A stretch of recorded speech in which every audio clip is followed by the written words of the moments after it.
barang siapa yang menisbahkan yaitu dirinya keturunan bukan selain ayahnya, maka dia mal'un, dia dilaknat. Apakah di Indonesia ada cucu Nabi? Di dunia ada cucu Nabi, tapi di Indonesia ini kalau masih ngotot pengen jadi Habib atau mau diakui, ya udah cari yang jelas keabsahannya. belum ada yang terbukti secara ilmiah bahwa dia adalah cucu dari baginda Nabi besar Muhammad. Kalau siapa aja bisa, siapa saja bisa ngaku saya Habib, saya keturunan Rasulullah. Maka nggak perlu ngaku-ngaku. Nah, ngaku apa yang dia tidak miliki itu kehinaan. Ini sekarang yang ngaku-ngaku Habib, ngaku-ngaku keturunan Rasulullah luar biasa banyak. Karena di dalam tubuh kami mengalir darah suci kakek kami Rasulullah. Tapi saya minta mereka verifikasi, buktikan nasabnya itu benar. Tapi saya, Bahar bin Smith, adalah salah satu Habib.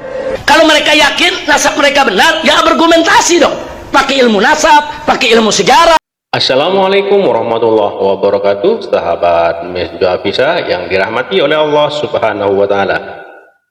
Semoga kita senantiasa dalam lindungan Allah dan semoga kita semua diberi kesehatan, kesuksesan, panjang umur dan dimudahkan segala urusannya. Pada kesempatan kali ini saya mau berbagi ceramah agama dari Kiai Haji Imaduddin Usman Al-Bantani, yang mana pada kesempatan ini Kiai Haji Imaduddin Usman Al-Bantani dalam seminarnya membahas tentang masalah nasab Alawi. Yuk, seperti apa ceramahnya? Langsung saja menuju ke videonya. Let's go. Kita hadir di Pondok Pesantren Mambaut Thayyibah dalam rangka di sini judulnya seminar bedah tesis terputusnya nasab Habaib Ba'alwi oleh saya.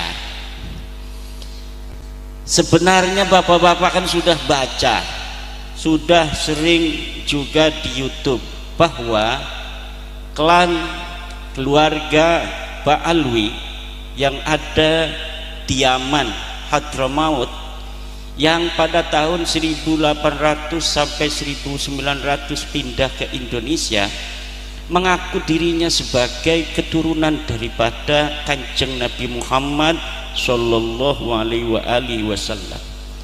Dari mulai mereka datang mengaku, ini tidak ada interupsi dari kiai-kiai Indonesia, dihusnudzoni saja bahwa mereka ngaku turunan Nabi.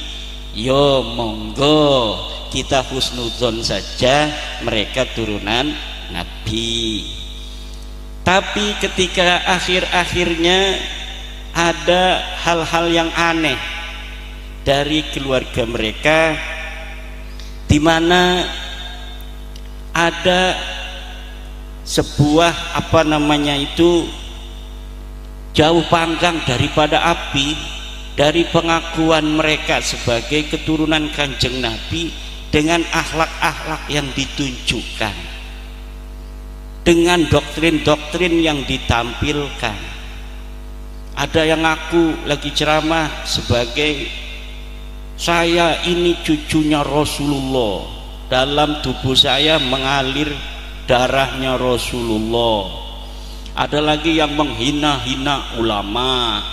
Ada lagi penceramah mereka mengatakan, kiai, kalau kiai ini menikahi Habibah perempuan mereka, maka itu kiai tae. Nah ini naudzubillahimin. Ada lagi yang ngomong, kalau umpamanya ini pengasuh pesantren Ba'alwi ini yang ngomong, kalau kiai sudah pintar, santri sudah pintar ngaji, jangan sampai merasa dirinya ini sama dengan kabaib. Kalau misalnya kiai merasa dirinya dengan ilmunya derajatnya sama dengan kabaib, maka ini kiai yang tidak akan mendapat syafaat dari Kanjeng Nabi Muhammad Sallallahu Alaihi Wasallam. Nah, dari berbagai macam itu, apalagi tentang ngaku-ngaku sejarah, pembelokan makam yang tadinya KRT Sumotiningrat kok jadi orang binnya bin Yahya, Pangeran Diponegoro jadi Bakbud. Lah orang Jogja asli kok jadi Bakbud, ini piye? Jadi aneh gitu. Kemudian katanya NU didirikan oleh Hasyim bin Yahya, padahal dalam sejarah kita yang saksi hidupnya masih ada videonya Mbah As'ad Samsul Arifin, itu tidak ada cerita-cerita bahwa NU didirikan oleh Habib-Habib, itu tidak ada. Yang ada Mbah Hasyim Asy'ari minta petunjuk kepada gurunya Mbah Khalil Bangkalan, kemudian Mbah Khalil Bangkalan mengirimkan tongkat, mengirimkan tasbih kepada Mbah Hasyim bahwa keinginan untuk menyatukan kiai-kiai pesantren yang ada di Indonesia direstui, diantarkan oleh Mbah Khalil dengan perantara Mbah As'ad Samsul Ngarifin. Lah Mbah As'adnya baru meninggal, videonya masih ada, cerita tentang sejarahnya masih ada. Di situ ndak ada kabib-kabiban.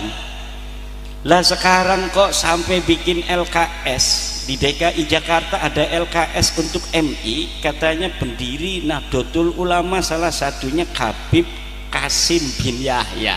Lah ini aneh. Banyak lagi. Ini tadinya video ini akan kita bisa tahu bagaimana pandangan mereka sih sebenarnya, sikap mereka terhadap Nahdlatul Ulama, sikap-sikap mereka yang tidak diketahui oleh orang-orang tua kita di pondok-pondok pesantren, karena orang tua kita jarang lihat YouTube, orang tua kita jarang juga kan diundang oleh masyarakat ngadiri acara maulidan, karena orang tua kita sibuk ngajarin santri, jadi jarang mendengarkan kabib-kabib ceramah di luar. Kalau misalnya diundang ke pondoknya ya pasti ceramahnya yang normatif. Tapi kalau kita lihat di YouTube itu ada yang ngomong kakinya kiai, kakinya kabib, sendalnya kabib itu lebih mulia daripada kepalanya kiai yang pakai sorban. Inilah bapak-bapak yang membuat saya itu jadi kok kayaknya bukan cucu Nabi dah yang begini, nggak bakal cucu Nabi begini. Ada lagi mereka yang menghina Mbah Hasyim luar biasa, seperti tadi ada dari ketua PWI bilang ada golongan mereka menghina Mbah Hasyim itu luar biasa, menghina NU ini luar biasa. Tapi orang-orang tua kita banyak yang nggak ngerti. Kenapa? Orang tua kita jarang kayak kita. Orang tua kita itu jarang lihat HP, lihat megangnya tasbih. Hebatan orang tua kita, jadi aman otaknya. Kalau kita liatin YouTube jadi kita tahu orang-orang jahat.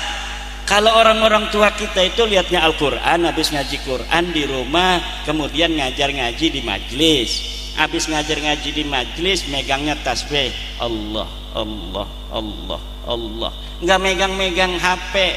Paling megang HP juga nggak ada YouTube-nya, nggak ada WhatsApp-nya, yang bisa ngebel aja. Betul nggak? Lah inilah, jadi masih ada orang-orang tua kita yang belum tahu adanya fenomena-fenomena di tengah-tengah warga NU. Ini warga NU doang yang kena. Kalau saudara-saudara kita di Muhammadiyah itu nggak bakal kena doktrin kabib-kabib itu. Mereka tidak percaya mereka turunan Nabi dari dulu. Yang bahaya itu kita warga NU, karena warga NU percaya dari awal mereka turunan Nabi. Kalau Muhammadiyah, Al-Irsyad wa akhwatuha itu ndak bakal kena apa-apa. Paling mereka senyum-senyum lihat video-video Mi'raj 70 kali. Memang dari dulu gua kagak percaya melu. Tapi kita sekarang warga NU ini, saya ngomong petang-petong begitu, nerocos itu banyak juga yang ngomong naon eta Cina eta, yang dari Sunda ngomong itu, ngomong opo kata orang Jawa, bahkan ada yang nganggap sesat segala macam. Ini Pak, saya dapat manuskrip, dapat Kutubung Qayyimah, ada kitabnya di abad 6, bahwa nasab mereka palsu. Ini buktinya, banyak kitab-kitabnya. Nggak percaya itu. Kan ada di dalam Al-Quran, lam yakunil ladzina kafaru min ahlil kitabi wal musyrikina munfakkina hatta ta'tiyahumul bayina pun munfakkin, nggak berhenti-berhenti. Rasulun minallahi yatslu suhufan mutahharah, padahal sudah ada utusan yang bacain kitab suhufan mutahharah. Kalau sekarang memanuskrip gitu, tetap aja nggak percaya. Wa ma tafarraqal ladzina utul kitaba illa min ba'di ma ja'atuhumul bayyinah. Akhirnya yang bisa baca-baca kitab juga itu berbeda-beda pendapat. Dengan adanya tesis saya ini, yang bisa baca kitab pun berbeda-beda pendapat. Kenapa berbeda-beda pendapat? Karena ada kitab yang menerangkan mereka nyambung. Kitab apa itu? Kitab setelah mereka mengaku, yang ditulis oleh mereka sendiri. Namanya kitab Al-Burqatul Musyiqah. Jadi di abad 9 Hijriah mereka ngaku turunan Nabi, bikin kitab. Saya nama Ali, bapak saya bin Abu Bakar bin Abdurrahman bin Muhammad Maulad Dawilah bin Ali Sahibid Tarak bin Alwi bin Al-Ghayyur bin Faqih Muqaddam bin Ali bin Muhammad Sahib Birbat bin Ali Koli Kosam bin Alwi bin Muhammad bin Alwi bin Ubed. Ubed ini kemudian disambungin kepada keluarga Nabi, katanya bin Ahmad bin Isa. Luhur mereka namanya Ubed. Ubednya Ubed bin Isa saja, nggak ada Ahmadnya. Luhur mereka itu Ubed bin Isa bin Alwi. Ada yang mirip, Ahmad bin Isa, Alwinya ditaruh di belakang. Jadi Alwi bin Ubed bin Ahmad bin Isa bin Muhammad An-Naqib, kemudian bin Ali Al-Uraidi bin Ja'far Shadiq bin Muhammad Al-Baqir bin Ali Zainal Abidin bin Husain bin Fatimah binti Nabi Muhammad. Ini silsilah mardudun la yuqbalu, silsilah yang ditolak, tidak bisa diterima. Kenapa ini silsilah kabib-kabib kepada Nabi ditolak, tidak bisa diterima? Karena silsilah yang ada di kitab mereka itu namanya khobar, berita. Berita itu mahtamala sidqa wal kadhiba, sesuatu yang mungkin saja benar, mungkin saja salah. Kalau misalnya berita itu wafaqal haqqa fahada yuqbalu, kalau berita itu sesuai dengan kebenaran kenyataan, maka ini diterima. Ada berita ma khalafal haqqa fahada yuraddu, berita yang tidak sesuai dengan kebenaran, ini harus ditolak. Ada lagi ma la yu'rafu muwafaqatuhu wala mukhalafatuhu al haqqa hada yutawaqqafu. Ada berita yang tidak bisa diverifikasi kebenaran dan kesalahannya, maka ini harus ditangguhkan. Kalau nasabah alwi, masuknya ini bukan dia la yu'rafu muwafaqatuhu wala mukhalafatuhu, masuknya sudah ma khalafal haqq, sesuatu yang bertentangan dengan kenyataan, sesuatu yang bertentangan dengan kebenaran.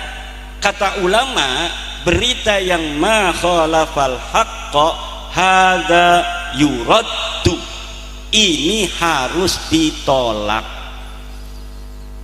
Bertentangan dengan kebenaran dari mana? Bertentangan dengan 4 kebenaran.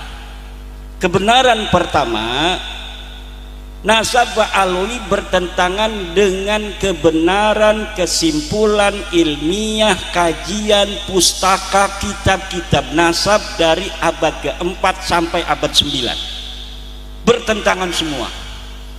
Kan ini Ahmad bin Isa yang di Cangkok ini adanya di abad ke-4 Hijriah. adanya di abad 4 Hijriah. Dia hidup abad ketiga, meninggal abad keempat.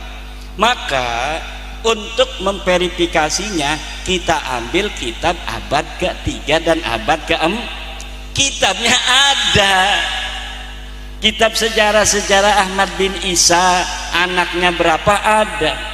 Abad ketiga, keempat, kelima, keenam, ketujuh, kedelapan, kesembilan. Saya kumpulkan semua dalam teori sejarah, namanya heuristik. Apabila kita ingin meneliti sebuah peristiwa sejarah, maka harus kita lakukan pertama itu heuristik, mengumpulkan seluruh bahan-bahan sumber-sumber sejarah yang berkaitan dengan peristiwa sejarah itu.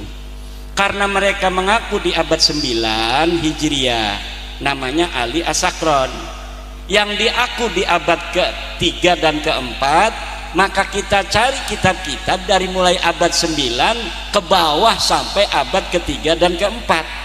Saya menemukan kitabnya, ada dalam kitab Nasab Siri Silsilatul Alawiyah, kemudian kitab Tahdhibul Ansab, kemudian kitab Al-Majdi, kemudian kitab Muntaqilatut Talibiyah, kemudian kitab Asy-Syajarah Al-Mubarakah, kemudian kitab Al-Asili, kemudian kitab As-Sabatul Musan, kemudian kitab Ibnu Inabah, kemudian kitab An-Nabhah Al-Ambariyah.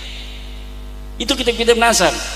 Kemudian kitab-kitab sejarah, kita cari juga sejak abad ketiga apakah sudah ada kitab sejarah yang tulis. Di situ ada Sirah Ibnu Hisham, di situ ada kitab Tarikh Baghdad, ada yang di Yaman namanya Musallam Al-Lahaji di abad kelima. Di Yaman juga ada Ibnu Samurah, namanya kitab Tabaqatu Fuqaha'il Yaman. Ada kitab Al-Janadi, ada kitab Al-Iqlil, ada kitab Al-Kamil fit Tarikh dan lain sebagainya. Semuanya saya baca, saya cari. Ini seorang namanya Ubaid yang ngaku anak Ahmad bin Isa. Apa bener dia anaknya Ahmad bin Isa? Boro-boro menemukan dia anaknya Ahmad bin Isa, uang-uangnya bae laka, uangnya orono, sosoknya ini tidak ada. Bagaimana bisa menemukan kesimpulan sosoknya tidak ada? Karena dia mengaku adanya di Yaman pada abad keempat. Kalau ngakunya di Yaman abad keempat, abad keempat kelimanya sudah ada kitab yang menerangkan tentang fuqaha Yaman, namanya Ibnu Samurah Al-Ja'di. Kata kitab Ba'lawi, ini Ubaid ini imaman mujtahidan, ulama besar yang jadi mujtahid. Lah kalau misalnya mujtahid masuk dong dalam kitab Tabaqat Fuqaha'il Yaman. Silakan cari bapak-bapak di internet, truk Tabaqat Fuqaha'il Yaman abad kelima Ibnu Samurah Al-Ja'di. Nggak ada itu sosok Ubaid itu. Kemudian katanya dia punya cucu namanya Muhammad Shahib Mirbat, pada abad ke-7 meninggalnya. Kita cari tuh di Mirbat itu ada ulama-ulama besar yang bareng dengan beliau, namanya Muhammad Ali Al-Qal'i, sama-sama meninggalnya di abad itu. Kita ambil kitab sejarah yang menerangkan Mirbat, kita dapat kitab Al-Iqlil yang menerangkan ulama-ulama di Mirbat, kita dapat kitab As-Suluk fi Tabaqatil Ulama'i wal Muluk yang nerangin ulama-ulama di Mirbat. Yang lain disebutin, Muhammad Shahib Mirbat ini tidak disebutin. Katanya dia gurunya guru, ulama di Mirbat semua muridnya dia. Tapi kenapa murid-muridnya ada, dianya kagak ada? Karena memang itu hanya nulis-nulis saja. Kayak sekarang ini gurunya ini mendirikan NU, ini menjadi penentu tanggal kemerdekaan Indonesia. Peristiwanya nggak begitu.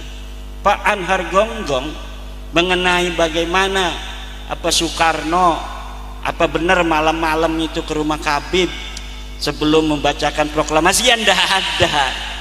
Bagaimana dia ada di rumah Habib, orang dianya habis dari Rengas Dengklok kemudian langsung persiapan membacakan apa namanya itu teks proklamasi sampai jam 6, sampai dia nggak puasa karena sakit. Ada beritanya, sejarahnya ditulis, dia sampai pagi nggak bisa tidur, salah lagi, dibuang lagi, salah lagi, ditemenin oleh orang banyak, dan tidak ada peristiwa dia ke rumah Khabib minta doa, minta restu untuk membacakan teks proklamasi. Tapi kan sekarang ditulis, banyak juga akhirnya yang percaya, dibikin juga YouTube-nya. Apalagi kalau yang ngomong orang besar, yang ngomong orang gede, ulama besar, waliullah, ya orang banyak percaya.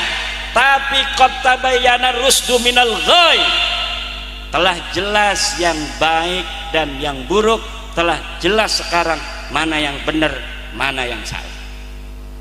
Nasab mereka tidak terverifikasi, nasab mereka bertentangan dengan kebenaran kitab-kitab nasab. Yang kedua, nasab mereka bertentangan dengan kebenaran tes DNA. Ini yang sulit dibantah ini, qot'i ini. Kalau tes DNA itu qot'i. Kalau kita datang ke dokter, Pak dokter, darah saya periksa, golongan darah saya apa? Ada yang O, ada yang A, ada yang B, ya kan? Ada yang AB. Itu ya karena mesin yang ngitung. Kita sampelnya diambil, taruh mesin, seret. Oh, ini golongan darah O. Begitu juga tentang tes DNA, diambil sampelnya, bisa dari rambut, bisa dari darah, bisa dari ludah.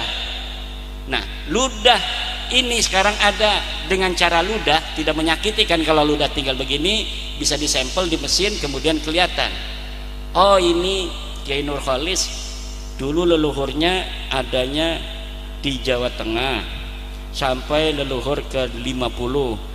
Nah, leluhur yang ke 51 ini adanya di Pakistan sampai leluhur yang ke 60, leluhur yang ke 61 adanya di Mesir. Itu semua bisa kebaca, Pak, zaman sekarang ini. Dan mereka ini sudah tes DNA, tes DNA-nya hasilnya mereka bukan keturunan Nabi. Dari haplogrup ada haplotype, ada haplogrup. Haplogrup itu dari Nabi Adam kemudian punya anak, itu masih satu paling kan. Nanti kalau punya keturunan lebih banyak ada mutasi genetik, nanti ada B, C, D gitu. Nanti kalau mutasi lagi keturunan Nabi Hud, Nabi Daud, Nabi Anu berbeda misalnya. Nah, ini sudah ada G sampai sekarang ini belum berubah. Dia bukan turunan Nabi Ibrahim, dia bersaudara di Nabi Nuh. G ini saudara di Nabi Nuh. Nanti Nabi Nuh punya keturunan, ini haplogrupnya bermutasi dari IJK menjadi J1. Dari J1 sampai sekarang belum bermutasi Nabi Ibrahim. Nabi Ibrahim yang J1 sampai sekarang keturunan garis lakinya sama semua haplogrupnya. Jadi kalau keturunan Nabi Ibrahim itu garis laki-laki, dari sekarang ini sampai Nabi Ibrahim itu DNA-nya semuanya sama dengan Nabi Ibrahim. J1 merek haplogrupnya. Nabi Muhammad itu garis lurus lanangnya laki-laki kepada Nabi Ibrahim. Nah, setelah seluruh para sarip-sarip sayyid turunan Nabi yang ada di Timur Tengah itu dari berbagai klan itu diuji, banyak yang lulus. Ribuan marga lulus jadi keluarga Nabi. Beberapa keluarga enggak lulus.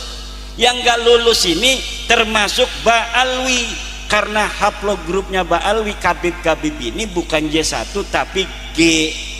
Mana G itu? Bukan orang Arab, bukan turunan Nabi Ibrahim, tapi orang Kaukasus yang ada di Asia Tengah. Itu negeri di mana dulu Ya'juj Ma'juj aja di situ.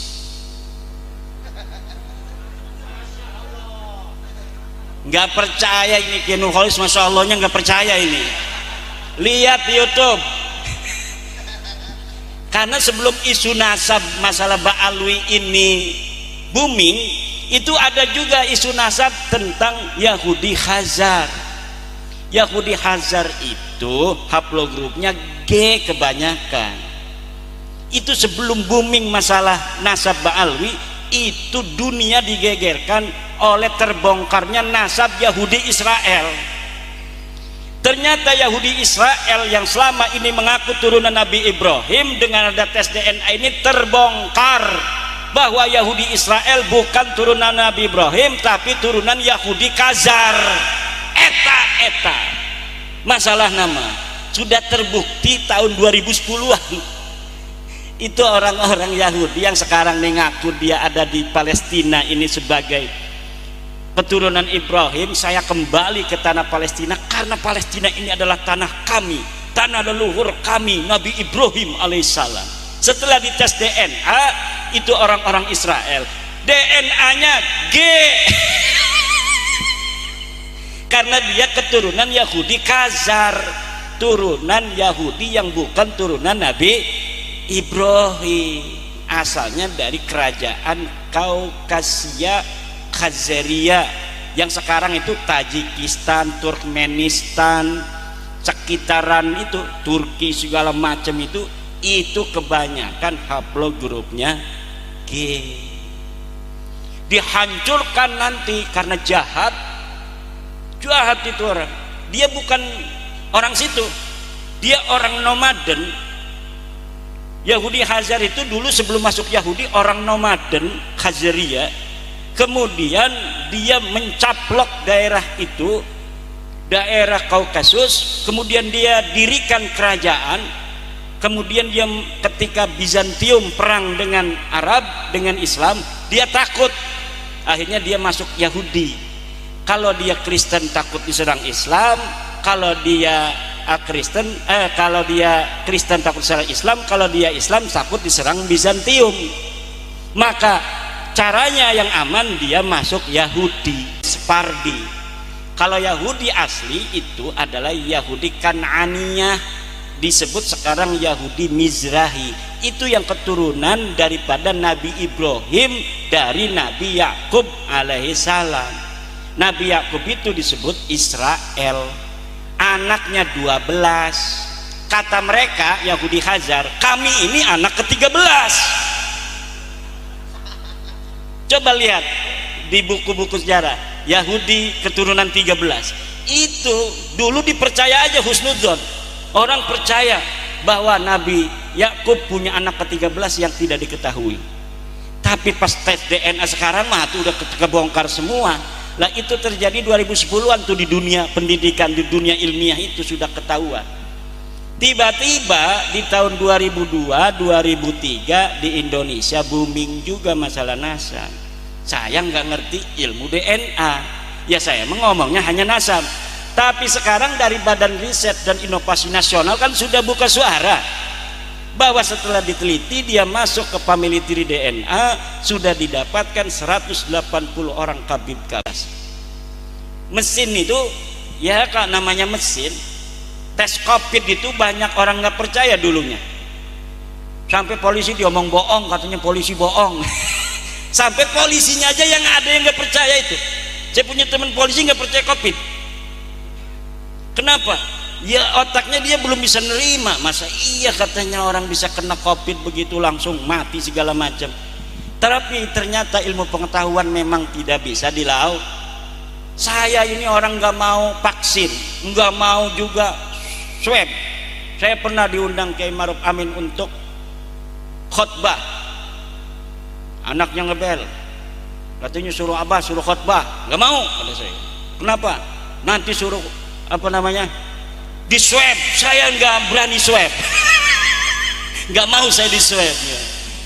Nggak katanya, kenapa nggak berani? Nanti kalau saya positif santri saya suruh pulang semua kata saya sama polisi ya. Nggak katanya, nanti kalau positif kena COVID nggak bakal dikasih tahu katanya. Yang penting tidak ketemu abah kalau misalnya positif. Oke kalau begitu, akhirnya saya mau. Tapi akhirnya saya yang kurang percaya sama COVID itu kena. Taunya dari rokok. Kok rokok ini kayak kabel begini? Saya lihat di YouTube ciri-ciri kena COVID, Jadi indera penciuman perasa ini hilang. Dan kalau ngerokok itu katanya nggak ada rasanya. Wah, kayaknya kena saya nih. Betulan saya punya adik sarjana kesehatan. Dek, punya nggak tes COVID? Ada Kang, katanya. Bawa. Bisa nggak di sini kita tes? Bisa. Tapi tolong nanti kalau positif jangan kasih tahu siapa-siapa. Karena nanti dipanggil bupati suruh di apa tuh namanya? Dikarantina di hotel. Walaupun enak dikarantina di hotel, nggak mau kita kayak ada orang di penjara begitu kan. Tolong jangan kasih tahu. Iya Kang, nggak apa-apa. Akhirnya pas dites DNA kan dilihatin aja, seret, waduh positif Kang, waduh. Udah santri mau salaman, nggak mau. Saya nggak mau salaman sama santri. Kalau ada orang tua wali murid datang, saya nggak mau nemuin. Kalau santri saya tetap ngaji. Kenapa? Takut dia pulang karena santri itu kan masih gagah. Dia itu mungkin sudah kena corona. Kalau dia pulang ke rumah, nanti nyebarin corona di rumah. Karena kebal kalau santri-santri, dia punya hijib bakar sama hijib Bukhari. Akhirnya semua orang percaya adanya COVID. Buktinya banyak kiai juga yang jadi korban syahid dalam corona. Ini ilmu pengetahuan Pak, kita serahkan pada ahlinya. Begitu pula dengan tes DNA. Saya nggak berani ngomong tes DNA sebelumnya. Kiai Sabilul Huda belum pernah ngomong saya. Kenapa? Karena takut. Karena kalau ditanya saya nggak ngerti. Tapi sekarang ahli DNA dari Badan Riset Indonesia sudah ngomong. Dia digaji negara loh. Bahwa saya telusuri di dalam family tree DNA dan situs-situs jasa DNA yang lain, para kabib-kabib Baklawi ini mustahil keturunan Nabi besar Muhammad sallallahu alaihi wasallam. Pakai bahasanya tal, nasabnya ditolak, nasabnya adalah terputus. Tidak ada mustahil, nggak ada. Tapi tes DNA berani itu para pakar-pakar DNA, karena mereka mah ilmu pengetahuan sains yang empiris yang dapat dibuktikan. Maka mereka berani ngomong bukan hanya batilun mardudun munqatiun, tapi mustahilun bi annahum min abna'i Rasulillahi Muhammadin sallallahu alaihi wasallam. Mustahil mereka itu cucu Nabi, anak turunan Kanjeng Nabi Muhammad sallallahu alaihi wasallam. Udah, kalau apa namanya itu tes DNA pakarnya udah ngomong, sebenarnya udah selesai. Tinggal mau nerima apa tidak, mau tobat apa. 550 tahun satu apa namanya Masehi, Nabi Isa lahir, Nabi Isa wafat 37 Masehi, umur 37 wafat menurut versi Kristen ini ya. Kemudian dia disebut oleh Paulus sebagai anaknya Allah, bin Allah. Itu berlangsung 550 tahun sampai 571 Masehi. Nabi Muhammad dilahirkan menjadi utusan untuk mengatakan bahwa Nabi Isa bukan anaknya Allah. Itu 550 tahun Pak. Sama dengan nasabnya Balwi ini. Mereka ngaku 895, sekarang 2024, 550 tahun kurang lebih. Hitung pakai kalkulator. Gak mungkin bisa kebohongan itu lebih dari 550 tahun. Kita bisa berbohong kepada beberapa orang dalam beberapa waktu, tapi kita tidak bisa berbohong kepada semua orang untuk selamanya.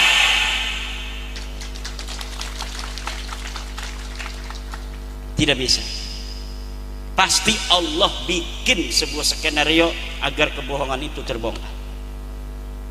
Pasti itu. Dan ini alhamdulillahnya kita ini, terutama saya sama orang Sragen, yang mau menerima. Yang tidak mau menerima ya tidak apa-apa. Orang Nabi Muhammad ngomong bahwa Nabi Isa itu bukan anak Allah, sampai sekarang masih banyak yang percaya kok. Betul enggak? Biasa-biasa aja Pak.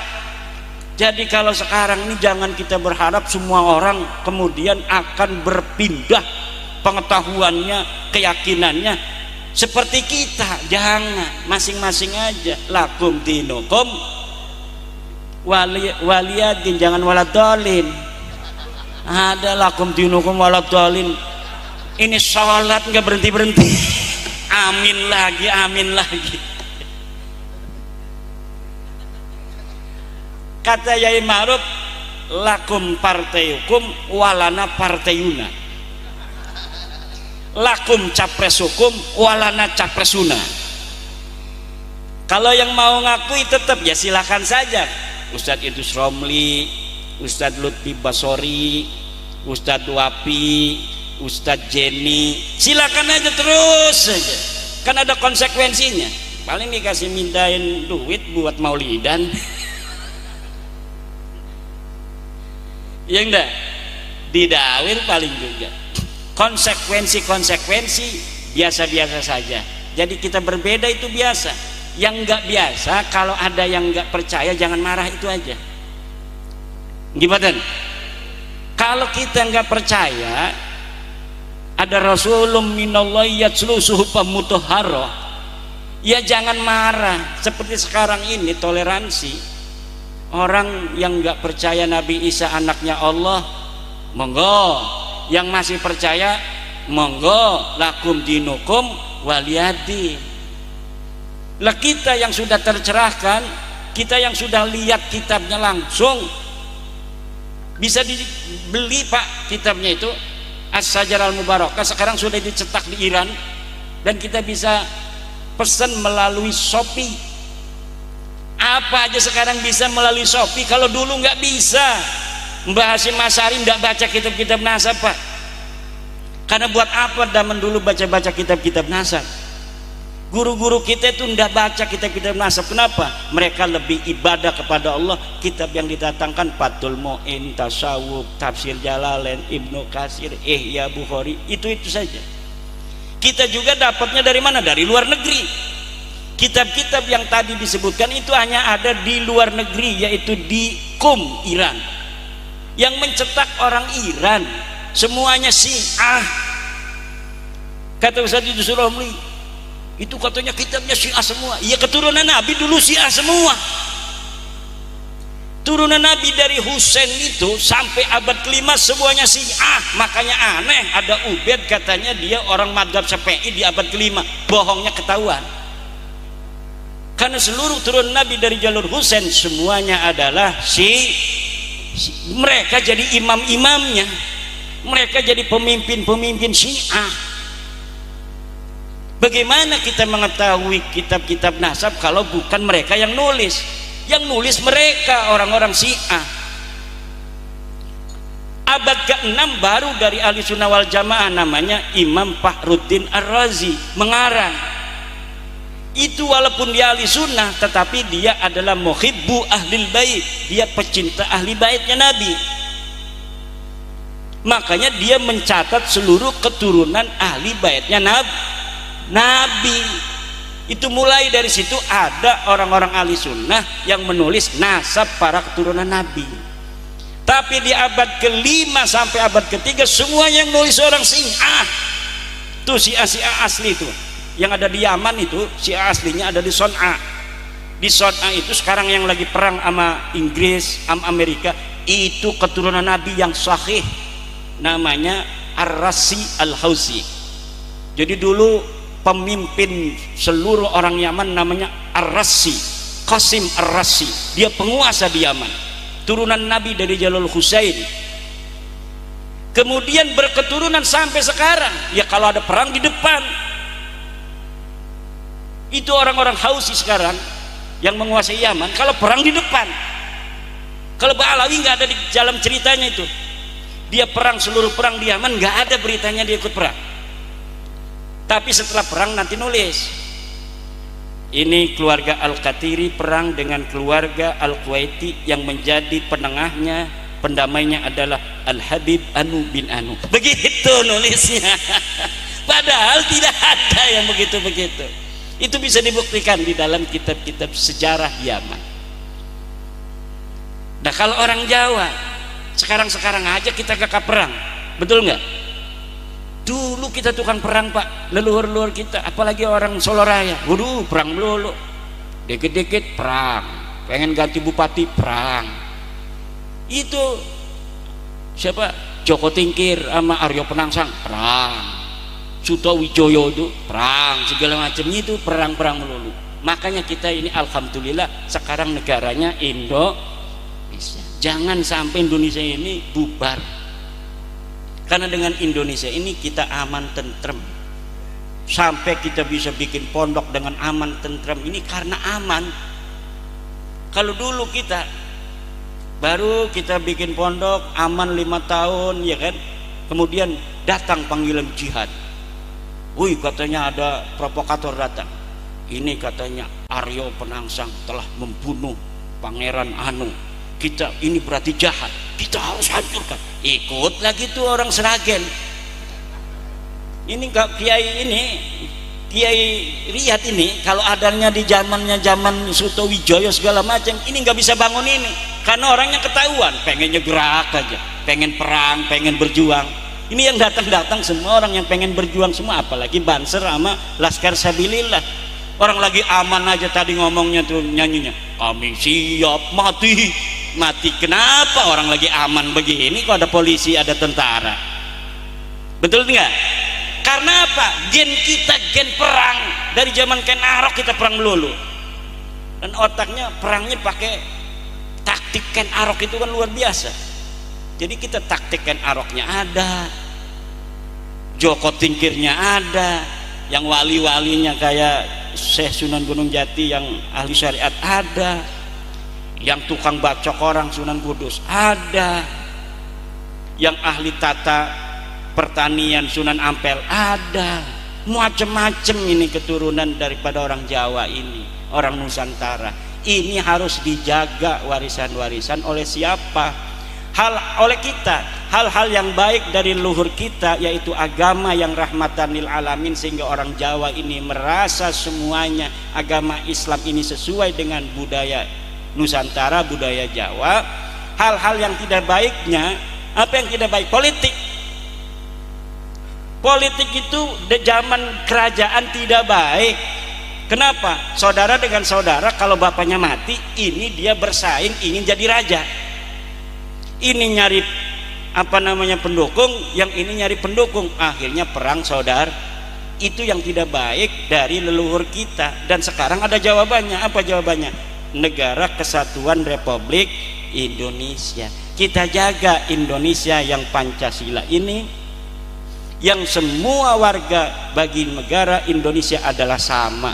Tidak ada perbedaan manusia Indonesia dilihat dari keturunan siapa. Yang turunan Ken Arok misalnya tidak boleh jadi kiai, dia harusnya jadi tentara. Nggak ada begitu. Karena kiai-kiai walaupun sekarangnya soleh-soleh begitu tukang tirakat aja, ada turunan Ken Aroknya juga. Kalau dia ngaku turunan Raden Pata, ya pasti ada turunan Ken Aroknya yang ngeliatin Ken Dedes. Betul nggak? Kalau turunan Raden Pata, Brawijaya, pasti ada turunan Ken Aroknya. Maka keturunan itu bagi bangsa Indonesia tidaklah penting. Kemanusiaan yang adil dan beradab itu artinya adalah semua manusia bagi negara Indonesia sama.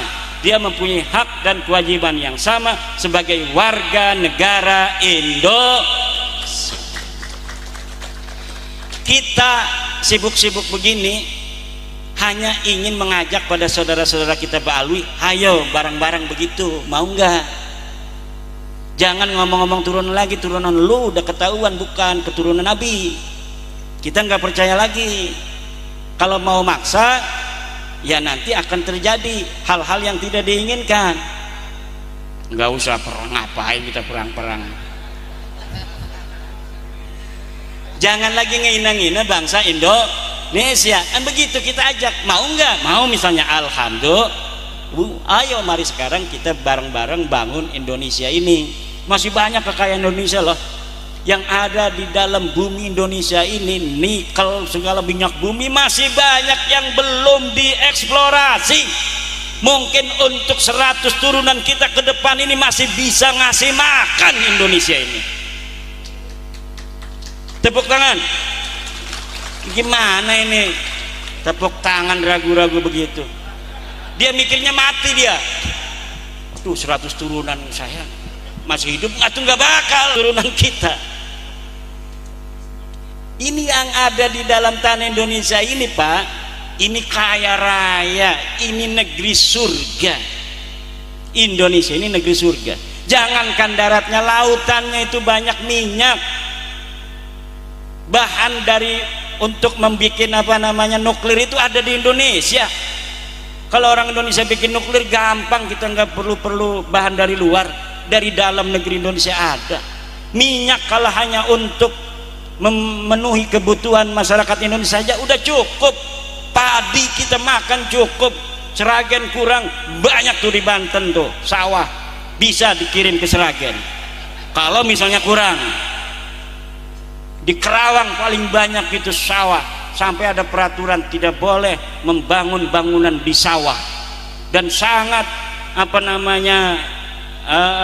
dipersulit kalau jual sawah itu di daerah Kerawang. Itu dalam rangka ketahanan pangan. Untuk apa? Untuk menjawab demografi penduduk Indonesia yang semakin bertambah. Tetapi insya Allah kita yakin Indonesia penduduknya berapapun, tanah kesuburan Indonesia ini akan mampu untuk memberikan oleh Allah makan untuk seluruh bangsa Indonesia. Kalau ada bangsa lain yang mau ikut di sini, silahkan, monggo, sesuai dengan peraturan Negara Kesatuan Republik Indonesia yang sudah menjadi warga negara Indonesia. Tetapi yuk bareng-bareng kita menjaga tenggang rasa, saling harga menghargai, hormat menghormati. Itu saja, betul tidak? Tidak ada kebencian kita pada siapapun. Yang ada selama ini kita dibohongi, yang selama kita direndahkan. Kalau ada yang masih mau direndahkan, monggo. Tapi saya dan siapa yang bersama saya nggak mau lagi direndahin, karena ternyata nasab kita lebih bagus daripada nasab ente. Ente banggain nasab, ternyata nasab aneh lebih hebat dari nasab ente. Nasab kita raja-raja di Nusantara, nasab ente nggak ada. Saya lihat kagak ada apa-apanya. Mi'raj 70 kali bohong, nggak terbukti. Katanya mustahil, kagak ada. Lah keluarga saya ada yang menjadi Sayyidu Ulama'il Hijaz, Syekh Nawawi Tenara, ratusan buku dikarang. Orang Indonesia siapa yang ada di Jogja, Solo, leluhurnya bisa bikin candi Borobudur, candi Prambanan, candi Saujan apa itu, candi Cetok dan lain sebagainya. Itu susah tuh bikin begitu tuh. Kiai Riyad jangan sembarangan tuh. Kiai Riyad bisa bikinnya musola begitu doang, dari batu dong kayak leluhur kita. Mana ukiran-ukirannya tuh? Nggak ada. Kita sekarang kalah sama leluhur kita. Leluhur kita ini luar biasa. Bukan hanya raja, tapi dia ahli pahat-pahatan. Kita bukan mahatin batu-batu supaya indah, cuma ngejaga saja Borobudur sampai ada yang ngebom tahun 80-an tuh. Walau kita agama sudah berbeda, kita sekarang agamanya Islam, dapat hidayah dari Allah, tapi warisan leluhur tetap harus dijaga sebagai bukti kebesaran daripada leluhur kita, bangsa Nusantara. Kita tinggal bikin luhur aneh, bikin Borobudur. Luhur ente bikin apa coba? Kagak ada. Coba lihat di sana, paling makam-makam palsu.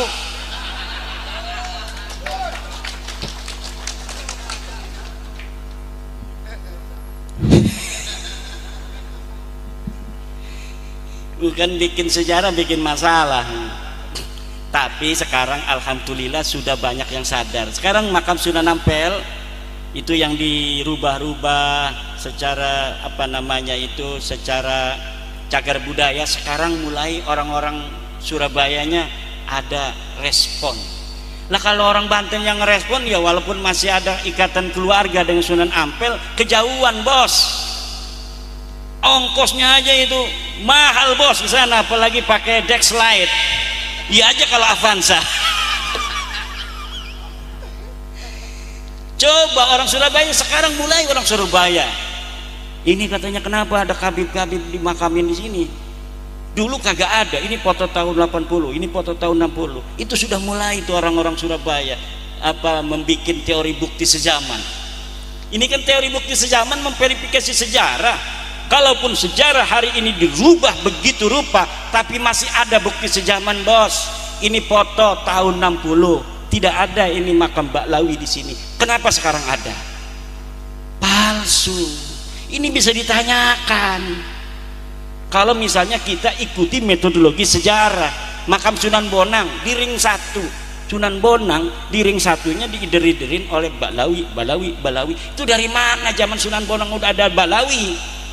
Kalau ini makam Sunan Bonang, pasti di sekitarnya itu orang yang dimakamkan pada saat yang sama atau setelah Sunan Bonang beberapa waktu.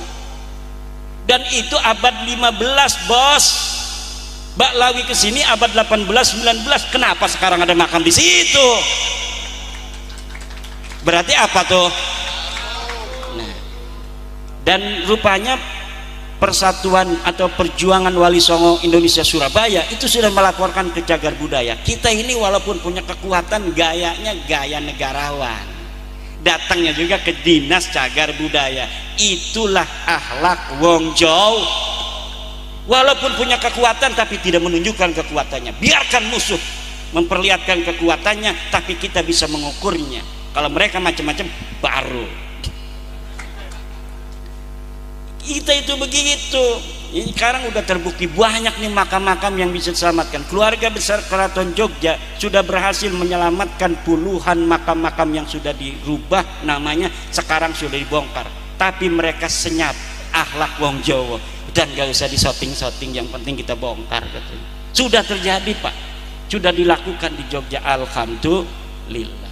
Ada Raja Cirebon yang jadi menantu Jogja, kemudian dia meninggalnya di Jogja, namanya Prabu Sultan Girilaya. Sekarang jadi Qodi bin Yahya. Kok rubah ini leluhur kita namanya Sultan Girilaya, menantu daripada Sultan Mataram, kok sekarang jadi Qodi bin Yahya? Ini opo? Kenapa bisa begini? Akhirnya sekarang alhamdulillah sudah dirubah lagi. Alhamdulillah.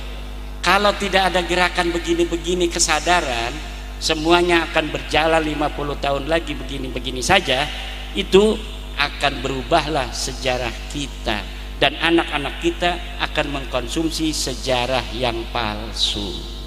Na'udzubillah.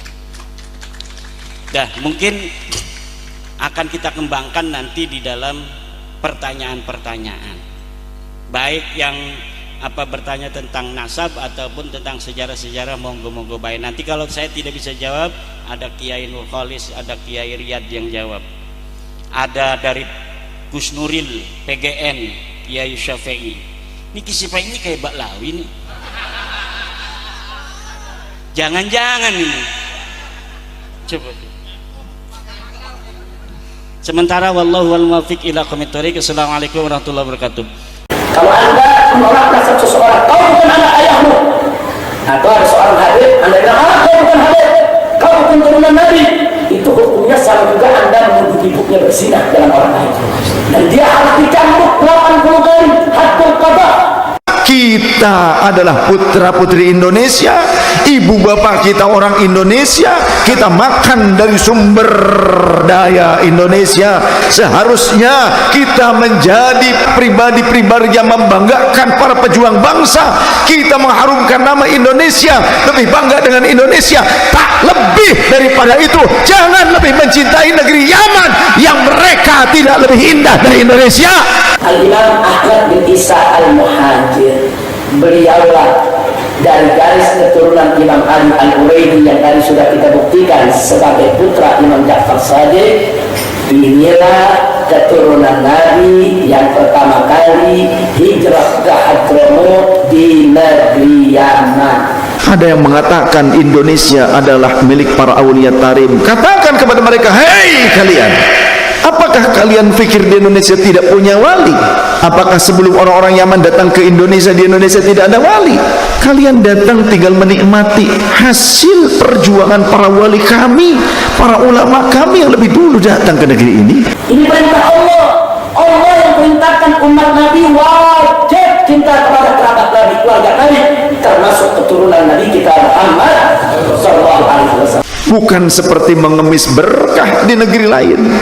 Apakah kamu pikir Indonesia tidak lebih berkah?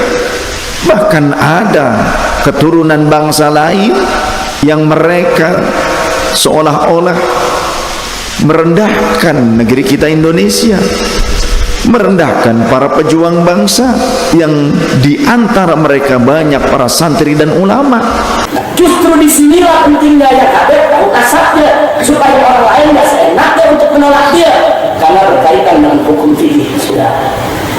Jangan diam dengan upaya-upaya dan propaganda yang mereka lakukan untuk mendegradasi rasa cinta kita bangsa Indonesia kepada negeri kita sendiri, kepada bangsa kita sendiri. Nah, Imam Qardawi dalam usia yang sudah lanjut bertemu dengan seorang pemuda keturunan Sayyidina Ali yang bernama Ahmad bin Isa. Beliau hormati, beliau hargai, dua bait berturut-turut beliau panggil Amiri, tuanku. Jika ada orang yang mengatakan bahwa negeri di luar Indonesia lebih barokah, maka kita sampaikan saja kepada mereka, kenapa kalian tidak pulang ke negeri nenek moyang kalian? Kenapa kalian tidak pulang saja ke negeri yang kalian bangga-banggakan? Cukup orang yang mencintai Indonesia saja yang ada di Indonesia. Ingatlah bahwa ini semua adalah anugerah dari Allah, nikmat dari Allah. Fabi ayyi ala'i rabbikuma tukadziban. Maka nikmat manakah yang kalian dustakan? Sehingga masih ada segelintir anak-anak bangsa yang tidak menggunakan akal sehatnya, yang malah membenci negeri sendiri, yang malah lebih mencintai bangsa asing. Atau bahkan ada orang-orang yang tadinya bangsa asing kemudian didatangkan ke negeri kita, malah mereka yang kemudian membuat propaganda karena diikut sertakan oleh para penjajah untuk meredam gejolak perjuangan anak bangsa. Tapi kini banyak anak bangsa yang justru telah melupakan jasa para pejuang bangsa sendiri, leluhurnya sendiri yang telah gugur di medan laga demi kemerdekaan kita, anak keturunannya. Malah anak turunannya lebih condong mencintai bangsa lain, mencintai bahkan para pengkhianat bangsa, mencintai anak-anak para pengkhianat bangsa yang membanggakan para pengkhianat itu sendiri. Bagaimana ya dengan keadaan leluhur kita yang telah ada di alam barzakh? Mungkin mereka akan menangis. Ingatlah, kemerdekaan ini bukan pemberian dari para penjajah. Negeri kita bukan persemakmuran, tapi negeri kita negeri yang merdeka berdaulat, hasil tumpah darah para pejuang bangsa. Seharusnya kita lebih mencintai para pejuang bangsa kita sendiri yang hasilnya sekarang kita rasakan, kita merdeka di negeri sendiri. Tapi kenapa banyak anak-anak Indonesia yang justru lebih gandrung dengan negeri lain, dengan bangsa lain, dan bahkan para pendatang yang tak sedikit di antara mereka menjadi kolonial Belanda dan Inggris, yang dijadikan alat oleh para penjajah untuk mengelabui bangsa kita dan para pejuang bangsa. Fadhkuruni adzkurkum washkuruli wala takfurun, kata Allah. Ingatlah kalian kepadaku, ingatlah aku pada diri kalian, sadarlah kalian dengan segala nikmat yang aku berikan. maka aku pun akan selalu mengingat kalian. Jika kalian ingat kepadaku, kata Allah, dengan keyakinan bahwa Allah lah yang telah memberikan kemerdekaan kepada negeri kita, ingatlah kepada Allah, di mana Allah lah yang telah menggerakkan hati para pejuang bangsa, rela mengorbankan jiwa raga, harta dan keluarga untuk kemerdekaan kita, manusia yang lahir di kemudian waktu mengisi hasil perjuangan mereka. Itu semua adalah pergerakan dari Allah Ta'ala. Washkuruli wala takfurun, dan bersyukurlah kalian kepadaku, jangan kalian kufur kepadaku. Sahabat ahbabur Rasul dimanapun berada, Rasul sallallahu alaihi wasallam telah bersabda, inna ashkaron nasi lillahi azza wa jalla ashkurhum linnasi. Sesungguhnya manusia yang paling bersyukur kepada Allah adalah mereka yang mampu bersyukur, bahkan ashkuruhum. Ashkuruhum artinya orang yang paling bersyukur di antara mereka linnasi, kepada sesama manusia. Jika ada orang yang hidup di Indonesia yang sudah dalam keadaan merdeka, hasil perjuangan para pendiri bangsa, para syuhada, para pejuang, para pahlawan bangsa yang mengusir para penjajah, kita hidup enak nikmat di negeri kita Indonesia, makan dari sumber daya alam Indonesia, minum dari mata air tanah air yang tercinta Indonesia, bahkan mungkin mati pun di Indonesia, dikuburkan di tanah Indonesia, tapi mereka tidak merasa syukur kepada para pahlawan bangsa, kepada para pejuang kemerdekaan, bahkan justru menyakiti mereka. Dengan cara apa?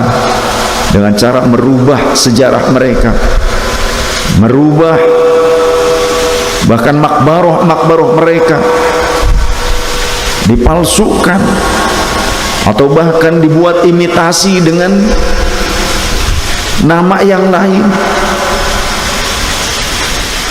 Sejarahnya dirubah, dipalsukan, dicuri, dinisbatkan kepada dirinya, orang tuanya, kakek buyutnya, yang padahal tidak ikut serta berkorban untuk kemerdekaan bangsa Indonesia. Maka berarti itu adalah pengkhianatan. Pengkhianatan, dan ini pasti menyakiti para pahlawan bangsa. Kemudian para pahlawan bangsa yang asli putra bumi pertiwi, putra Indonesia, putra Nusantara, kemudian dirubah biografinya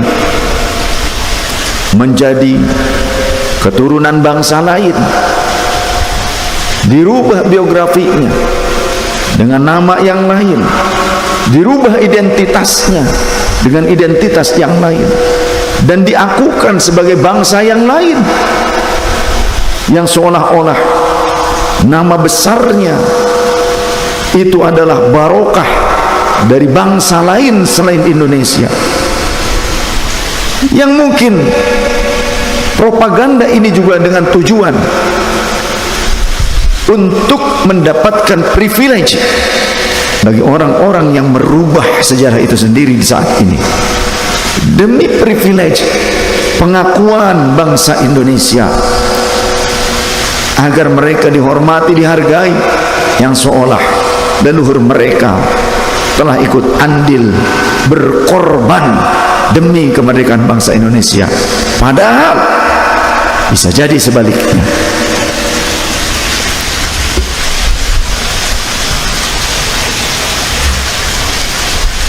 Kemudian bagi kita sendiri, putra putri dan penerus para pejuang bangsa, lalu kita tidak bangga dengan leluhur kita yang gugur di medan laga, yang darahnya tertumpah di tanah air kita, memerahkan tanah Indonesia, lalu kita tidak bangga dengan mereka. Mereka lebih bangga dengan keturunan bangsa lain. Sungguh terwelu. Kalau kata Bung Roma, terlalu. Cintai leluhur kita sendiri, cintai bangsa kita, cintai para pejuang kita, hormati mereka, dan bahkan jangan sampai hanya mengenang jasanya saja, tapi bagaimana caranya lebih daripada mengenang mereka, kita mampu meneladani mereka. Patriotik mereka jangan hanya tertoreh pada selembar kertas saja, jangan hanya menjadi sebuah gambar di setiap tahun di hari kemerdekaan bangsa kita, jangan hanya menjadi penghias rumah kita, tertera pada dinding-dinding rumah, atau bahkan mungkin menjadi gambar pemanis pada gerbang rumah kita. Lebih dari itu, seharusnya kita mampu untuk datang berziarah ke pusara mereka. Lebih dari itu pula, kita harus bisa memiliki jiwa patriotik, berkorban untuk bangsa dan negara, untuk kehormatan bangsa dan negara, untuk kedaulatan bangsa dan negara. Indonesia bukan negeri yang di luar sana, negeri Konoha ataupun negeri siapa dan entah berantah, yang mungkin kita pun tidak pernah datang ke sana, bahkan tidak ada leluhur kita yang asli dari sana. Kita adalah putra putri Indonesia, ibu bapak kita orang Indonesia, kakek nenek kita orang Indonesia, leluhur kita orang Indonesia. Kita makan dari sumber daya Indonesia, sumber alam Indonesia, kita minum dari mata air Indonesia, bahkan wafat pun mungkin kita ingin dikuburkan di Indonesia. Seharusnya kita menjadi pribadi-pribadi yang membanggakan para pejuang bangsa. Kita mengharumkan nama Indonesia, lebih bangga dengan Indonesia. Tak lebih daripada itu, jangan lebih mencintai negeri Yaman yang mereka tidak lebih indah dari Indonesia.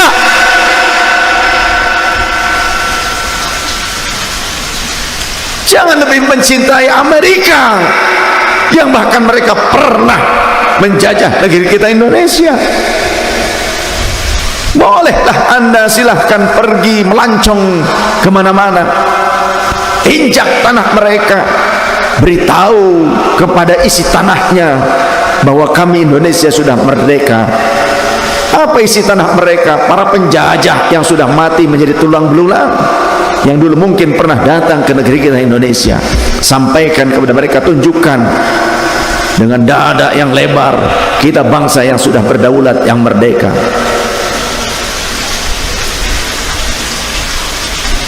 Bukan seperti mengemis berkah di negeri lain. Apakah kamu pikir Indonesia tidak lebih berkah? Bahkan ada keturunan bangsa lain yang mereka seolah-olah merendahkan negeri kita Indonesia, merendahkan para pejuang bangsa, yang di antara mereka banyak para santri dan ulama. Lalu kita putra-putri Indonesia sendiri ikut-ikutan merendahkan para pejuang sendiri, bangsa sendiri, negeri kita sendiri. Jangan diam dengan upaya-upaya dan propaganda yang mereka lakukan untuk mendegradasi rasa cinta kita bangsa Indonesia kepada negeri kita sendiri, kepada bangsa kita sendiri. Ada yang mengatakan Indonesia adalah milik para aulia tarim. Katakan kepada mereka, hei kalian, Apakah kalian pikir di Indonesia tidak punya wali? Apakah sebelum orang-orang Yaman datang ke Indonesia, di Indonesia tidak ada wali? Kalian datang tinggal menikmati hasil perjuangan para wali kami, para ulama kami yang lebih dulu datang ke negeri ini dengan damai, dengan berbaur, membawa kedamaian. Jika ada orang yang mengatakan bahwa negeri di luar Indonesia lebih barokah selain Makkah dan Madinah, maka kita sampaikan saja kepada mereka, kenapa kalian tidak pulang ke negeri nenek moyang kalian? Kenapa kalian tidak pulang saja ke negeri yang kalian bangga-banggakan? Cukup orang yang mencintai Indonesia saja yang ada di Indonesia. Orang-orang yang tidak mencintai Indonesia, silahkan, perbatasan terbuka untuk kalian pergi meninggalkan Indonesia. Biarlah kami yang akan merawat Indonesia. Biarlah putra-putri bangsa ini sendiri yang menentukan nasibnya. Kalian yang merasa bahwa negeri lain lebih barokah dari Indonesia, silahkan cari keberkahan itu di negeri yang kalian yakini, pergilah ke sana, tinggallah di sana, angkat kaki dari Indonesia. Setuju? Jadi itu ya teman-teman, seminar yang dihadiri oleh Kiai Haji Imaduddin Usman Al-Bantani, yang mana dalam seminar ini Kiai Haji Imaduddin Usman Al-Bantani membahas masalah tentang nasab Alawi, yang mana nasab Alawi terkonfirmasi palsu atau tidak tersambung kepada Rasulullah Shallallahu Alaihi Wasallam. Karena apa Kiai Imaduddin Usman Al-Bantani melakukan kajian penelitian tentang masalah nasab? Karena memang sebelumnya ada para habib itu yang dalam ceramahnya itu sering menjelek-jelekan orang. Jadi Kiai Imaduddin Usman ini mempunyai kecurigaan, apakah benar orang ini keturunan Nabi, sedangkan Nabi ya tidak seperti ini. Dalam ceramahnya ya tidak pernah marah-marah seperti cuplikan tadi di depannya teman-teman. Ada Habib Rizik, ada Habib Bahar, dalam ceramahnya seperti itu isinya ya. Makanya Kiai Haji Imaduddin Usman Al-Bantani melakukan penelitian tentang masalah nasab, dan ternyata setelah ditemukan terkonfirmasi tidak tersambung kepada Rasulullah Shallallahu Alaihi Wasallam. Oke, terima kasih buat teman-teman semua. Semoga video ini bermanfaat buat kita semua. Dan buat teman-teman, apabila mempunyai kritik dan saran, silahkan teman-teman bisa tulis di kolom komentar. Terima kasih. Sampai jumpa di video selanjutnya. Wassalamualaikum warahmatullahi wabarakatuh.